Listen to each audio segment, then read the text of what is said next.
یہ مہینہ ہے، ان کے تعلق سے میں چند باتیں بیان کرنا چاہتا ہوں تاکہ آپ کو ہمارے امام جعفر کا مقام پتہ چلے اور یہ معلوم ہو کہ ہم کیسے کیسے بزرگوں کے ماننے والے ہیں. ہمارے بزرگ، ہمارے سرتاج کیسی کیسی شخصیتیں گزری ہے. امام جعفر صادق امام محمد بن باقر رضی اللہ تعالیٰ عنہ کے صاحبزادے ہیں، اور امام محمد باقر یہ صاحبزادے حضرت امام زین العابدین کے، اور امام زین العابدین صاحبزادے امام حسین کے، امام حسین حضرت علی کے صاحبزادے. یہ سلسلہ بیت نبوت ہے، یہ سلسلہ اہل بیت نبوت ہے. یہ ہے یہ سلسلہ. اللہ کے رسول صلی اللہ علیہ وسلم کی ایک حدیث ہے اس تعلق سے حضرت جابر بن عبداللہ سے کہ ایک موقع پہ اللہ کے نبی نے حضرت جابر بن عبداللہ سے فرمایا، اور اس میں سرکار کا علم غیب بھی دیکھیں آپ. کہتے ہیں جابر ان قریب تو میرے ایک بیٹے سے ملاقات کریں گا جس کا نام محمد ہوگا، میرے نام پر محمد ہوگا، سرکار کا بھی نام محمد. تو حضرت جابر عرض کرتے کہ یا رسول اللہ میں کیسے پہچانوں گا کہ وہ آپ ہی کا شہزادہ ہے؟ فرمایا اس کی پہچان ہی ہوگی کہ وہ ہم شبی ہوگا میرا، اور جب اس سے تیری ملاقات ہوگی تو تجھے خود احساس ہو جائے گا، تو وہی خوشبو محسوس کرے گا جو میری موجودگی میں خوشبو محسوس ہوتی ہے، تو جان جائے گا کہ وہ میرا شہزادہ ہے. حضرت جابر رضی اللہ تعالیٰ عنہ بہت ضعیف ہو گئے، بوڑھے ہو گئے، یہاں تک کہ اللہ نے ان کی عمر اتنی طویل فرمائی کہ آخری وقت میں آنکھوں سے نابینا ہو گئے، کمزور ہو گئی، آنکھیں سے دکھتا نہیں تھا. آپ کا پوتا تھا، ہاتھ پکڑ کے مسجد نبوی میں لے جاتا، نماز پڑھتے آپ، پھر پوتا پکڑ کے گھر لے آتا، یہ معمول تھا.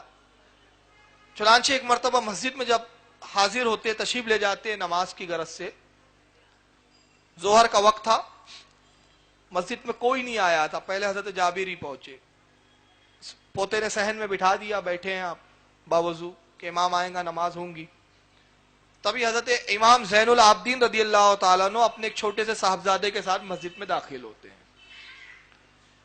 امام زین العابدین جیسی مسجد میں داخل ہوئے تو حضرت جابر رضی اللہ تعالیٰ عنہ صحابی رسول جابر بن عبداللہ انصاری رضی اللہ عنہ بالکل چوک گئے، اور اس کے بعد حضرت امام زین العابدین نے سلام کیا تو آواز سے جان گئے کہ امام زین العابدین ہے. تو فرمایا ابن حسین ہو؟ کہا ہاں میں زین العابدین. کہا زین العابدین تمہارے ساتھ کون ہے؟ کہا میرا بیٹا محمد. کہا اسے میرے قریب لاؤ.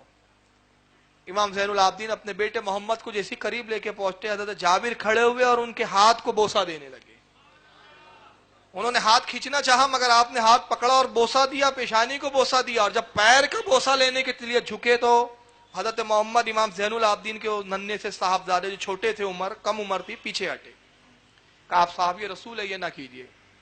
کہا نہیں، یہ آپ کا حق ہے کہ میں آپ کے قدموں کو بوسہ دوں. اور اس کے بعد فرمایا کہ اے محمد مبارک ہو، اللہ کے رسول نے آپ کو سلام کہا ہے. یہ حضرت محمد یہی تھے جن کا نام امام باقر ہے، اور وہی ہے جن کے تعلق سے رسول اللہ صلی اللہ علیہ وسلم نے پیشن گوئی فرمائی تھی کہ اے جابر ان قریب میرے ایک بیٹے سے تیری ملاقات ہوگی جو میرا ہم نام ہوگا، جب اس سے ملاقات ہو تو میرا سلام پہنچا دینا. حضرت جابر ان کی ملاقات کے لیے حاضر ہوتے، اور کبھی حضرت امام محمد حضرت جابر کی بارگاہ میں حاضر ہوتے اور رسول اللہ سے کی حدیثیں سنتے. اس کے کچھ ہی عرصہ بعد حضرت جابر کا وصال ہوا. امام محمد باقر بہت بڑے عالم فاضل اور اہل بیت نبوت کے چشم و چراغ، علم نبوت سینہ بسینہ ان تک پہنچا. ان کے بہت سارے کرامات، بہت سارے فضائل ہے. ایک میں یہاں پر ایک ان کے مقام اور کرامات کا ذکر کر رہا ہوں. ابو بصیر کہتے ہیں کہ میں پیدائشی نابینا تھا، میں امام باقر کی خدمت میں حاضر ہوا جب امام باقر جوانی کے عالم میں تھے. تو ابو بصیر کہتے ہیں کہ میں پہنچا اور میں نے کہا کہ کیا آپ رسول اللہ کے خاندان سے؟ کہا ہاں میں ہی رسول اللہ کے خاندان سے ہوں. کہا آپ علوم نبوت کے وارث ہیں؟ کہا ہاں میں علوم نبوت کا وارث ہوں، جو نبوت کا علم وراثتاً آیا ہے وہ مجھ تک بھی پہنچا ہے. کہا انبیاء کے علوم پہ سے تو یہ بھی ہے کہ وہ مردے جلا دیتے ہیں، انبیاء کے علوم میں سے تو یہ بھی ہے کہ مادرزاد نابیناؤں کو اچھا کرتے ہیں، کوڑیوں کو چھوتے ہیں تو کوڑ دور ہو جاتا ہے، بیماروں کو شفا دیتے ہیں، وہ خبر دیتے ہیں کہ گھر میں کون کیا کھاتا ہے اور کیا چھپاتا ہے. مطلب حضرت عیسیٰ علیہ السلام کے بارے میں جو قرآن میں آیا وہی صفتیں انہوں نے بیان کی. یہ انبیاء کے علوم ہیں. اگر آپ علوم نبوت کے وارث ہیں تو کیا اللہ نے آپ کو یہ علم دیے ہیں، یہ علوم عطا کیے ہیں؟ تو امام باقر نے فرمایا بے شک یہ علوم اللہ نے مجھے عطا فرمایا ہے. تو کہا پھر میری آنکھوں کو ٹھیک کر کے دکھائیے. تو آپ نے فرمایا قریب ابو بصیر. جب قریب آئے ہاتھ جیسی پھیرا تو آپ کی آنکھیں بینا ہو گئی، دیکھنے لگے. حضرت ابو بصیر بڑے خوش ہوئے. اس کے بعد امام باقر کہتے ہیں کہ تو نے جاننا چاہا تھا وہ چیز میں نے دکھا دی. اب میں دو چیزیں تجھ کو پیش کرتا ہوں. پہلی چیز یہ کہ جیسا تو پہلے تھا ویسا رہنا قبول کر لے، اور اس کے عوض میں گارنٹی دیتا ہوں اور اس کی ضمانت لیتا ہوں کہ اس کے بعد اللہ تجھے جنت عطا کرے گا. اور دوسرا یہ کہ پھر آنکھیں تیری رہے دنیا میں اور پھر تیرا معاملہ اللہ کے سپرد ہو، پھر اللہ تیرا حساب لے اور پھر تیرے اعمال پر تیرا فیصلہ کیا جائے. اب اس لفظوں کی گہرائی دیکھیں آپ. یعنی کہہ رہے ہیں کہ دیکھا ابو بصیر، اگر تو دنیا میں بینا رہنا چاہتا ہے تو اس کی شرط یہ ہے کہ پھر معاملہ اللہ کے سپرد، اللہ تعالیٰ تیرے پھر اعمال کا حساب لیں گا. اچھے اعمال ہوں گے تو جنت، برے ہوں گے تو جہنم. مگر جو تو پہلے جیسا تھا ویسا رہنے کی ذمہ داری اور ویسا قبول کر لے رہنا تو جنت کی ضمانت میں دیتا ہوں. یعنی تیرے اعمال کیسے بھی ہو میں تیری شفاعت کر دوں گا. یہ وراثتیں تھی نبوت کی جو ان تک پہنچی تھی. تو ابو بصیر نے کہا کہ میں جنت کو اختیار کرتا ہوں. آپ نے پھر آنکھوں کے سامنے سے ہاتھ پھیرا، پھر نابینا ہو گئے. چاہتے تو بینا رکھ سکتے تھے لیکن حکمت تھی. انہی کے صاحبزادے، امام باقر کے صاحبزادے امام محمد جعفر رضی اللہ تعالیٰ، جن کو امام جعفر صادق کہتے ہیں، 83 ہجری میں ان کی ولادت ہوئی مدینے میں. 83 ہجری میں ان کی ولادت ہوتی ہے. امام ابو حنیفہ سے 3 سال چھوٹے ہیں. بعض روایتوں میں آیا 82 ہجری آپ کی ولادت ہے اور بعض میں 80 بھی ہے، مگر جمہور علماء کا اتفاق 83 ہجری پر آپ کے اتفاق ہے. امام اعظم ابو حنیفہ سے 3 سال چھوٹے تھے، مگر امام اعظم ان کے شاگرد ہیں. میں آگے بتاؤں گا انشاءاللہ. کیوں؟ وجہ یہ تھی کہ علم نبوت، خاندان نبوت سے ان کو وراثتاً عطا ہوا تھا. ان کے والد جیسا بتا چکا امام محمد باقر، اور ان کی والدہ کا نام ام فردہ. اور ام فردہ کون ہے؟ ام فردہ کے والد یعنی امام جعفر کے نانا، ان کا نام ہے قاسم، اور قاسم کے والد محمد، اور محمد کے والد حضرت ابو بکر صدیق. یعنی ابو بکر صدیق پردہ نانا، پکڑ نانا جو ہوتے ہیں وہ ہوتے ہیں. ام فردہ کے والد کون؟ قاسم. اور قاسم کے والد محمد، محمد کے والد ابو بکر صدیق. اور ام فردہ کی والدہ، ماں کی طرف سے اپنا سب نامہ دیکھے، ام فردہ کی والدہ اسما، اور اسما کے والد عبد الرحمن، اور عبد الرحمن کے والد حضرت ابو بکر صدیق. تو امام جعفر فرماتے ہیں کہ ابو بکر نے مجھے 2 مرتبہ پیدا کیا ہے، کہ میری جو والدہ ہے ان کا باپ بھی ابو بکر صدیق کی نسل سے اور میری ماں جو ہے وہ بھی ابو بکر صدیق کی نسل سے. ابو بکر نے 2 بار مجھے پیدا کیا.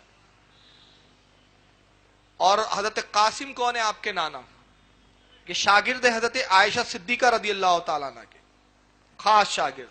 حضرت عائشہ ان کی پھوپھی، اپنی پھوپھی سے پورے علوم حاصل کیے. انس حضرت عبداللہ ابن عباس کے بھی شاگرد ہے، اور حضرت عبداللہ ابن عباس حضرت علی کے بھی شاگرد ہے. اور حضرت قاسم کے جو والد تھے محمد، مطلب میں ایک گھرانے کا تھوڑا تبصرہ کر رہا ہوں. حضرت قاسم کے والد محمد یعنی امام جعفر کے پرنانا، ان کی پرورش حضرت علی نے کی تھی. جب ابو بکر صدیق کی کا انتقال ہو گیا تو ان کی اہلیہ سے، ان کی بیوی سے حضرت علی نے شادی فرما لی. امام محمد چھوٹے تھے، حضرت محمد، تو یہ محمد حضرت علی کی پرورش میں آئے اور حضرت علی کی پرورش میں ہی یہ پھر جوان ہوئے، بڑے ہوئے، نکاح وغیرہ، شادی، سارے معاملات حضرت علی نے کیے. حضرت محمد کے صاحبزادے حضرت قاسم.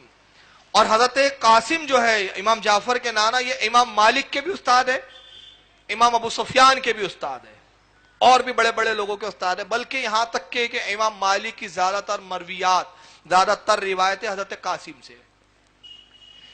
83 ہجری میں امام جعفر صادق کی ولادت ہوتی ہے.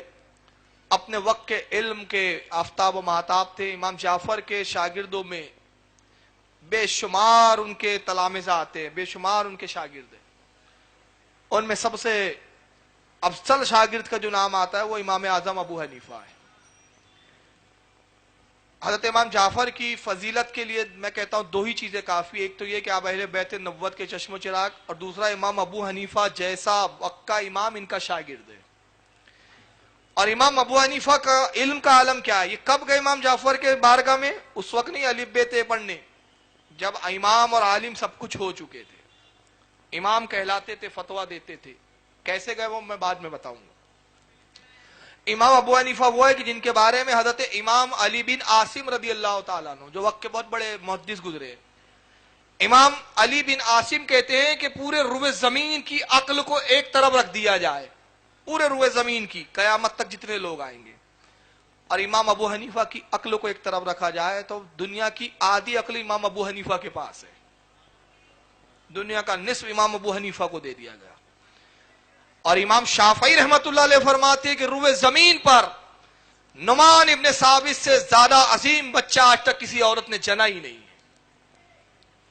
اور ایک دوسرے مقام پر امام شافعی فرماتے ہیں, مسلک کے امام ہے یہ بھی, کہتے ہیں قسم وحدہ لا شریک, امام ابو حنیفہ کا وہ مقام ہے کہ امام ابو حنیفہ فقیوں کے باپ ہے. اگر یہ نہ ہوتے تو کوئی ان کا فقی اولاد ہوتا ہی نہیں, کوئی اولاد ہی نہیں ہوتی. فقیوں کے باپ ہے, علم کا دروازہ ہے, فقہ کا دروازہ ابو حنیفہ ہے. جس نے ابو حنیفہ سے استفادہ نہ کیا وہ فقہ کے علم سے قریب ہی نہیں ہوا. تو یہ فضیلت امام ابو حنیفہ کی. اور امام ابو حنیفہ امام جعفر کے شاگرد, 2 سال پڑھا صرف. روایت میں آتا ہے کہ امام ابو حنیفہ جب ایک مرتبہ مدینہ پہنچے, اب یہاں مفسرین محدثین میں اختلاف ہے, مورخین میں, بعض کہتے ہیں واقع امام باقر کے ساتھ پیش آیا, بعض کہتے ہیں واقع امام جعفر کے ساتھ پیش آیا, لیکن روایت ایک ہے. روایت کے الفاظ و بات کے سب ویسی ہی ہے, شخصیت کو لے کر اختلاف ہے. تو بہرحال یہ امام جعفر یا امام باقر کے پاس پہنچے تو امام نے کہا کہ تم ہی ہو نعمان ابن ثابت, کوفہ کے رہنے والے؟ بولے جی میں ہی ہوں. تم ہی ہو جو فتویٰ دیتے ہو؟ بولے جی. ہم نے سنا ہے کہ تم ہمارے جد کریم رسول اللہ کی حدیث کے خلاف باتیں کرتے ہو, قیاس سے فتویٰ دیتے ہو. یعنی کہ جملے بتا رہے ہیں, اور یہ بات بتا رہی ہے کہ اس زمانے سے ہی کچھ بدگو تھے امام ابو حنیفہ کے, جنہوں نے یہ پروپیگنڈا کر رکھا تھا کہ امام ابو حنیفہ حدیث کو چھوڑتے ہیں, قیاس سے فتویٰ دیتے ہیں. اور آج تک یہ خبیث بھی یہی الزام لگاتے آ رہے ہیں. تو امام ابو حنیفہ نے کہا کہ آپ تھوڑا تشریف رکھیں, اے ابن رسول اللہ کے بیٹے شہزادے آپ تشریف رکھے تو میں کچھ عرض کروں. بیٹھ گئے امام جعفر یا امام باقر. کہا میرے چند سوالوں کے آپ جواب دے دیجئے تو خود واضح ہو جائے گا کہ مجھ پر جو الزام ہے اس کی کیا حقیقت ہے. کہا پوچھو. کہا بتائیے کہ مرد کمزور ہے کہ عورت کمزور ہے؟ امام ابو حنیفہ نے سوال کیا پہلا, کمزور کون ہے, مرد یا عورت؟ تو امام جعفر نے کہا کہ کمزور عورت ہے, مرد قوی ہے, مضبوط ہے, طاقتور ہے. کہا آپ کے جد کریم کا فرمان ہے کہ وراثت کے اندر مرد کو 2 حصے دیے جائیں گے, عورت کو 1 حصہ دیا جائے گا. اگر میں قیاس سے کام لیتا تو میں 2 حصے عورت کو دیتا, 1 حصہ مرد کو دیتا, کہ کمزور کو زیادہ ملنا چاہیے. لیکن میں آپ کے جد کریم کی حدیث پر عمل کرتے ہوئے حکم دیتا ہوں کہ مرد کو 2 حصے دیے جائے وراثت کے, عورت کو 1 دیا جائے. امام جعفر خوش ہوئے, فرمایا پھر عرض کرتے حضور یہ بتائیے پیشاب زیادہ نجیس ہے کہ منی؟ دونوں میں نجاست کے اعتبار سے حکم کس کا زیادہ ہے؟ کہا پیشاب زیادہ نجیس ہے بنسبت منی کے. تو آپ نے فرمایا کہ اگر میں قیاس سے کام لیتا تو کہتا کہ جو پیشاب کرے اس پہ غسل فرض ہو گیا, لیکن آپ کے جد کریم کے حساب سے میں فتویٰ دیتا ہوں کہ پیشاب سے وضو ٹوٹتا ہے اور منی کے خروج سے غسل ختم ہو جاتا ہے, غسل واجب و فرض ہو جاتا ہے. امام جعفر پھر مسکرائے, پھر انہوں نے تیسرا سوال کیا. کہا حضور یہ بتائیے نماز افضل ہے یا روزہ؟ تو کہا کہ نماز افضل ہے روزے سے, فرضیت کے اعتبار سے نماز کی اہمیت زیادہ ہے روزے کے مقابلے میں. تو کہا کہ جب نماز افضل ہے تو اگر میں قیاس سے کام لیتا تو میں فتویٰ یہ دیتا کہ عورت جب حیض کی حالت میں ہو اور اس حالت میں روزہ بھی چھوڑتی ہے، نماز بھی چھوڑتی ہے. جب اس سے پاک ہو جائے، طہر کی حالت ہو، پاکی کی حالت ہو، تو وہ روزے کی قضا کے ساتھ ساتھ نماز کی بھی قضا کرے. مگر میں فتویٰ دیتا ہوں نماز کی قضا نہ کرے، روزے کی کرے، کیونکہ آپ کے جد کریم رسول اللہ کا یہی فرمان ہے. یہ مسئلہ ہے کہ عورت اس حالت میں اگر روزہ رکھ رہی ہے، رمضان میں ہے یا نفلی ہے، وہ اب حالت ہوئی تو روزہ چھوڑ دیں گی. پھر رمضان کے وہ روزے بعد میں قضا رکھے، معاف نہیں ہے وہ روزے. مگر نماز جو اس حالت میں چھوڑی وہ معاف ہے، اس کو ادا نہیں کرنا ہے، یہ چھوٹ ہے اللہ کی طرف. امام جعفر نے کہا نعمان کھڑے ہو جاؤ. امام ابو حنیفہ کھڑے ہوئے. اس پہ ایک بڑی پیاری بات بتانا چاہتا ہوں آپ کو. اور پیشانی کو بوسہ دیا امام ابو حنیفہ، کہا کہ تمہارے مخالفین نے تمہارے تعلق سے تہمت اور جھوٹ سے کام لیا، واقعی تم میرے جد کریم کے مطابق فیصلہ کرتے ہو، ان کی حدیث پر عمل کرتے ہو، میں تم سے راضی ہوں. کہا حضور آپ اہل بیت نبوت کے چشم چراغ ہے، علم نبوت آپ کے بارگاہ سے ہے، مجھے حاصل کرنا ہے، علم نبوت آپ تک آیا ہے، اپنی شاگردی میں قبول فرمائیے. شاگردی میں آئے، 2 سال پڑھا امام ابو حنیفہ نے امام جعفر سے. اور 2 سال پڑھنے کے بعد جو کچھ حاصل کیا وہ تو دینے والا جانے اور لینے والا جانے. صرف روایت اتنی بتاتی ہے کہ جب امام ابو حنیفہ کی عمر بڑی طویل ہوئی، بعض کہتے ہیں 68 سال کی عمر تھی، بھویں سفید ہو چکی ہیں، داڑھی کے بال پورے سفید ہو چکے ہیں، ایک کالے بال کا نام و نشان نہیں، اتنی ضعیفی کا عالم. پوچھنے والا پوچھتا ہے اے امام اعظم ابو حنیفہ آپ کی عمر کتنی ہے؟ اس وقت آپ کی عمر کتنی ہو گئی؟ فرمایا میری عمر 2 سال ہے. کہا آپ اماموں کے مذاق کرتے ہیں، اتنے ضعیف ہو گئے، بوڑھے ہو گئے، 2 سال عمر ہے. کہا ہاں ہاں میں جھوٹ نہیں کہتا، جو 2 سال میں نے امام جعفر صادق کی صحبت میں گزارے وہی میری اصل زندگی ہے، باقی زندگی میں نے ضائع کر دی ہے. اندازہ لگائیے 2 سال میں کیا لیا ہوگا. اب میں ایک بڑی پیاری بات بتاتا ہوں. جہاں ناگپور میں میری تقریر ہوتی ہے وہاں شیعوں کا علاقہ ہے، شیعوں کے ہی ایریے میں رہتے ہیں.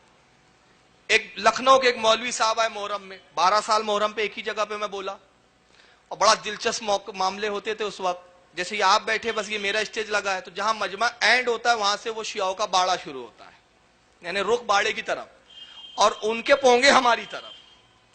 ان کا پروگرام شروع ہوتا تھا مغرب بعد 7 بجے، 9 بجے ختم ہو جاتا تھا. ہم لوگ پھر 10 بجے اپنی تقریر شروع کرتے تھے، رات کے 11-12 بجے تک چلتی تھی. وہ لکھنؤ کا جو وہ مولوی تھا شیعہ، وہ تبرعی تھا. تبرعی سمجھتا ہے آپ کو؟ صحابہ پر، بزرگوں پہ جو لان تان کرتے، گالیاں بکتے. بڑی شدید تقریر کرتا تھا. ہوتا یہ تھا کہ میرے لڑکے ہماری کمیٹی کے بیٹھتے تھے اور اس کے اعتراضات کو نوٹ کرتے تھے. وہ تقریر ہو رہی ہے اس کی، 8 بجے سے بیٹھا ہے وہ، اور 10 بجے وہ جب میں اسٹیج پہ آتا تو وہ اعتراض مجھے دیے جاتے اور میں اسی وقت اس کو جواب دیتا. یہ پورے 10 دن معاملہ چلا. تو ایک دن کیا کہتا ہے سنیے، بڑا پیارا جواب دیا تھا میں نے. اس کے بعد سے اس نے رد کرنا ہی بند کر دیا. تو بولا کہاں کھجا لیا میں نے. تو اب کیا بولتا سنیے، بولتا ہے اللہ کا شکر ہے کہ ہمارا امام، شیعہ لوگ مانتے نا امام جعفر ہمارے ہیں، اللہ کا شکر ہے ہمارا امام پڑھاتا تھا، وہ لوگوں کا امام ہے جو پڑھتا تھا.